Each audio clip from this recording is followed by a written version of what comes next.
3 rich kids suddenly spat at me to provoke me. I really did not want any trouble. But when one of them flicked a cigarette butt onto my car window, I could no longer hold back the anger inside me. So I decided to force them to pull over. What I did not expect was, the rich kid in front deliberately blocked my way, and that completely set off my rage. Once I found the chance to stop them, they would face total destruction.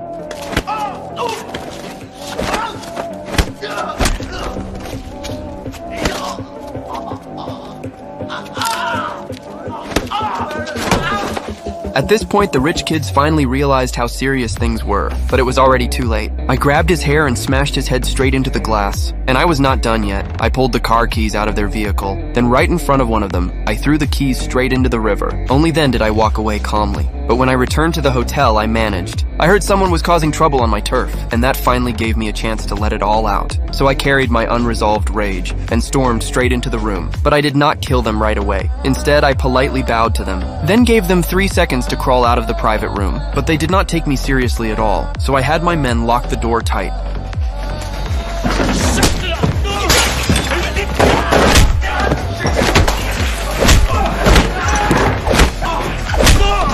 Right at this critical moment, the leader Jack suddenly pulled out a sharp steel knife, but he clearly underestimated me. I grabbed a wine bottle off the floor and smashed it straight into his head. But what I did not know was, that single blow would bring me massive trouble, because the boss of those 3 thugs was the ruthless warlord John, and what I did that day completely destroyed his reputation, which meant what awaited me was a gang boss full-scale revenge. John stormed onto my turf and demanded an explanation from me, or he would burn my hotel to the ground, but I showed no fear at all. Faced with my tough attitude, John chose not to strike, because he had already come up with a far crazier revenge plan. 2 weeks later, one night, after drinking too much, I was about to lie down and rest, when the lights in the room suddenly went out. When I turned them back on, a group of armed killers suddenly appeared, and in that instant I knew how serious this was, but it was already too late. After they beat my drunk body to the ground, a man wearing a hat walked in, and he was one of John's most trusted men. When I woke up again, I was tightly bound with thick ropes hanging in the air. But even worse, John arrived with a chilling killing intent around him. At John's command, Jason put on a leather apron on the spot, then pulled out a sharp steel knife, while another man set down a large plastic tub to catch blood. I knew what waited for me was probably death, but just as my breathing was about to stop, John suddenly received a mysterious phone call, and under pressure, he could only put a hood over my head and dump me in the wilderness. The one who called John was the gang boss I had followed for 7 years, but what I did not expect was that the boss had no intention of sparing his loyal man.